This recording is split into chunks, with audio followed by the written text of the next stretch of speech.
Bismillahirrahmanirrahim. Assalamualaikum warahmatullahi wabarakatuh. Alhamdulillah rabbil alamin, hamdal hamidin, hamdal mustaghfirin, hamdan yuafi ni'amahu yukafi'u mazidah. Asyhadu an la ilaha illallah, asyhadu anna Muhammadan abduhu wa rasuluh. Allahumma salli wa sallim wa barik ala sayyidina Muhammad sayyidil awwalin wal akhirin, sayyidil anbiya'i wal mursalin wa ala alihi wa ashabihi wa li baitihi wa dhurriyyatihi ajma'in. Allahumma bika asbahna wa bika amsayna wa bika nahya wa bika namutu wa ilaika an-nushur. Bismillahilladzi la yadurru ma'a ismihi syai'un fil ardi wa la fis samaa'i was-sami'ul 'alim. Bismillahilladzi la yadurru ma'a ismihi syai'un fil ardi wa la fis samaa'i was-sami'ul 'alim. Bismillahilladzi la yadurru ma'a ismihi syai'un fil ardi wa la fis samaa'i was-sami'ul 'alim. Bapak Ibu yang dimuliakan Allah, sebelumnya kita membahas tentang kasyaf ya. Ada kasyaf uyub, ada kasyaf ghuyub. Orang yang dibukakan mata hatinya melihat alam gaib. Apakah itu lebih baik daripada orang yang dibukakan mata hatinya melihat aib dirinya sendiri? Ternyata Ibnu Athaillah beliau mengatakan yang baik itu, yang afdal, yang sempurna adalah orang yang dibimbing Allah untuk membuka aibnya sendiri di hadapan Allah Subhanahu wa ta'ala. Jadi orang sakti bisa baca isi hati bukanlah orang hebat. Orang hebat adalah orang yang bisa melihat kekurangan dirinya suruh melihat kekurangan orang lain. Kalau kita sibuk dengan kekurangan diri, sempat nggak baca aib orang lain? Nggak sempat. Maka tukang kritik ya mikir-mikir lagi dah ya, mikir-mikir lagi mau ngeritik orang. Kritik diri kita dulu. Jangan-jangan kita nggak pantas mengkritik, kita lebih pantas mengkritik diri kita sendiri. Baik di keluarga, dalam hidup bersosial, ya, hidup beragama di masjid, apalagi bernegara.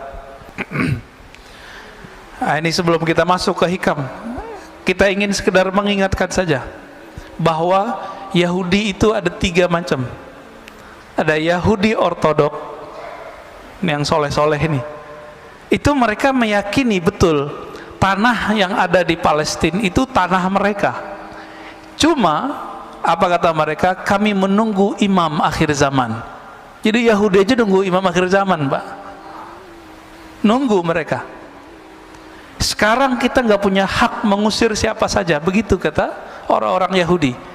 Maka coba lihat demo-demo mereka melarang. Yahudi ortodoks ini melarang ada TV di rumah.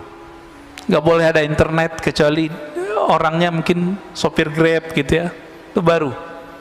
Nggak boleh nonton, nggak boleh main handphone. Jadi mereka kalau mau baca berita itu atau di pojok-pojok pertigaan jalan, kayak mading di pesantren kan ada mading tuh. Sekolah-sekolah dulu kan ada berita. Jadi orang baca beritanya di situ. Mereka sengaja berhenti di sana baca berita.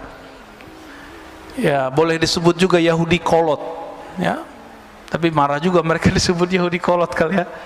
Bahasa Arabnya al-Yahud al-Usuli. Yang kedua, Yahudi Sya'bi, Yahudi kebangsaan, nasionalis, watani. Ini mereka yang mencoba untuk mencari titik temu dengan orang-orang Palestina, mau berdamai. Tapi mereka nggak didengerin juga. Yang sering demo tapi nggak pakai jenggot panjang, nggak pakai kopiah yang topi yang khusus itu. Mereka biasa, orang-orang nasionalis. Tapi nggak didengar juga oleh kelompok yang ketiga. Yang ketiga itu kelompok Zionis Sahyuniyah. Ya, saya mengkonfirmasi ini lewat berita, lewat orang-orang yang pernah ke sana, dan kita juga pernah ke sana, dan juga guru kita dulu Syekhuna Ali Mustafa Yaqub dulu pernah membahas ini juga. Tadinya saya tawakuf, tidak mau komentar, tapi karena kita pernah ke sana dan pernah ketemu orang-orang yang meneliti 3 bulan di sana dan orang-orang yang berjuang di sana. Saya pernah ketemu juga orang Palestina menikah dengan orang kita. Jadi dia cerita saya baru pindah gitu dan segala macam. Maka kita mendapat cerita lah cerita yang berbeda dari yang apa yang diberitakan sekarang. Ya. Kejadian di Palestina kemarin, teman-teman yang melakukan Allah, jangan terlalu semangat nggak jelas. Ya. Ini persoalannya adalah Masjidil Aqsa, nggak jauh dari situ ada satu distrik kecil namanya Sheikh Jarrah. Sheikh Jarrah nama orang tapi jadi nama kampung, jalan. Ya. Di situ ada bangunan, orang-orang kawan-kawan kita, saudara-saudara kita Palestina, mereka dulu pernah keluar lalu pulang ditampung di situ. Tanah itu kemudian diklaim oleh orang-orang Zionis sudah dibeli. Nah ini masalahnya. Akhirnya mereka usir. Di saat pengusiran itu bulan Ramadan, orang-orang yang diusir ini kemudian ngumpul di Masjidil Aqsa, dicurigailah oleh Zionis, maka ditembakin. Nah ini yang kurang ajarnya Zionis itu. Ya. Mereka mulai berani menembakin umat Islam di Masjidil Aqsa seperti dulu terjadi di zaman-zaman sebelumnya. Ya. Zaman-zaman sebelumnya ada pembantaian luar biasa. Jadi Masjidil Aqsa ini suksesnya cuma di zaman Salahuddin Al-Ayyubi dan nanti zaman Imam Al-Mahdi. Jadi mau sampai kapan saja, kalau Imam Al-Mahdinya belum keluar, ini versi kita loh, bukan versi Yahudi, itu nggak akan bisa direbut, Pak. Tapi insya Allah waktunya sudah dekat. Dekatnya kapan? Wallahu a'lam. Ya, kita nggak mau menakar-nakar tahun yang tidak jelas tahunnya. Kita serahkan kepada Allah Subhanahu wa Ta'ala. Maka jangan asal donasi yang pasti. Bapak yang pernah masuk ke Israel diperiksa berapa kali? Masih ingat? 7 kali ya? Saya ingat saya 7 kali. Itu mau bawa barang gimana? Gak mungkin. Maka harus pemerintah kerjasama dengan pemerintah. Jangan cuma asal donasi. Nanti ada kelompok-kelompok yang ingin memanfaatkan situasi begini, dia ngumpulin duit. Ini baik, Pak, hati-hati ya. Orang udah ketemu duit, malaikat aja jadi setan ya. Orang suci jadi hilang sucinya. Udah ketemu fulus. Ya. Baik Bapak Saudara makanan Allah, aslu kulli ma'siyatin wa ghaflatin wa syahwatin ar-ridha 'anil nafs. Sebelumnya mari kita baca surah Al-Fatihah. Semoga Allah membuka hati kita dan membantu kawan-kawan kita yang sakit, yang sedang berjuang dimanapun mereka berada. Al-Fatihah. A'udzubillahi minasy bismillahirrahmanirrahim. Ya kana abdu ya nasiina sallallahu.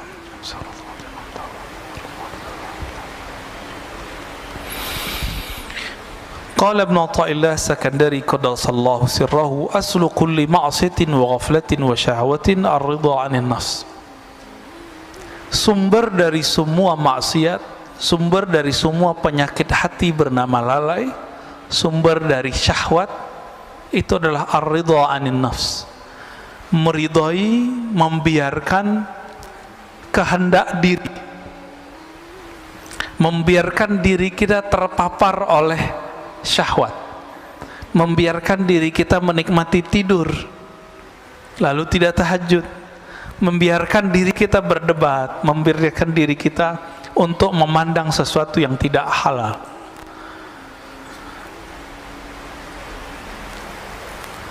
Maka man radhiya an nafsihi, siapa yang ridha kepada dirinya, di saat itulah dia membuka semua inti-inti dari maksiat. Itu sebabnya Imam Sarir Sakti mengatakan 1000 setan itu nggak ada apa-apanya dengan satu nafs, jiwa. Atas dasar itulah kalau bulan puasa masih ada orang maksiat meskipun setannya sudah dibelenggu. Jadi kalau banyak orang bertanya, kan setan sudah dibelenggu. Nah ini berarti doktrin kita salah selama ini. Maksiat itu nggak perlu ada setan.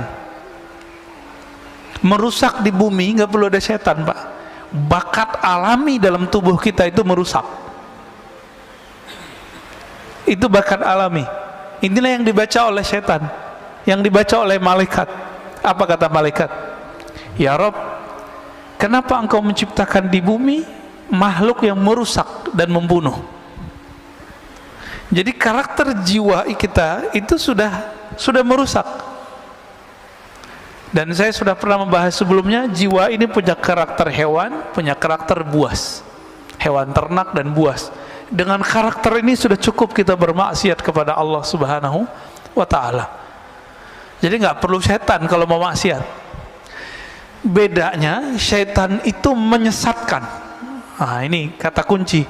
Jadi yang berbahaya dalam hidup kita bukan maksiat, bukan dosa, bukan zan, tapi maksiat yang berisi kepada kesesatan, pemahaman yang sesat, cara pandang yang sesat. Ini yang berbahaya. Kalau dosa, semua kita dosa, dan ini sudah digariskan oleh Allah Subhanahu wa ta'ala, sehingga muncul hadis, kullu bani adam khatta'un, semua manusia itu pasti khata'. Apa arti khata'? Banyak salah, banyak dosa. Maka seorang manusia itu punya dosa itu biasa, Pak. Yang nggak biasa itu kalau dia sesat, dia menyimpang dari jalan Allah Subhanahu wa ta'ala. Makanya Nabi Muhammad sallallahu alaihi wasallam itu menerima orang-orang yang berdosa. Tapi Nabi Muhammad tidak suka dengan orang-orang yang menyimpang.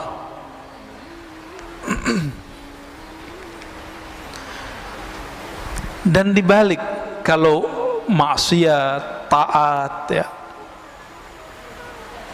kemudian syahwat itu dimulai dari kita ridha kepada diri, lalu sebaliknya pokok dari ketaatan, pokok dari kesadaran dan kehormatan itu adamur ridha minka anha. Kamu tidak membiarkannya, kamu tidak meridhoinya. Kalau sepertiga malam terakhir jam 3 maunya badan tidur atau sujud, Pak? Tidur, ya. Kita biarin begitu. Ini namanya asal kulli ma'asiyah. Maksiat mulainya dari situ. Kita biarin, kita manjain jiwa, terlalu memanjakan nafs jiwa. Ini awal dari semua maksiat, ya. Oleh karena itu Imam Nu'taillah As-Sakandari memberikan karakter seorang mursyid. Mursyid itu bukan orang yang hebat. Mursyid itu man la yarda an nafsih, begitu di kitabnya, li antas haba jahidan la yarda an nafsih.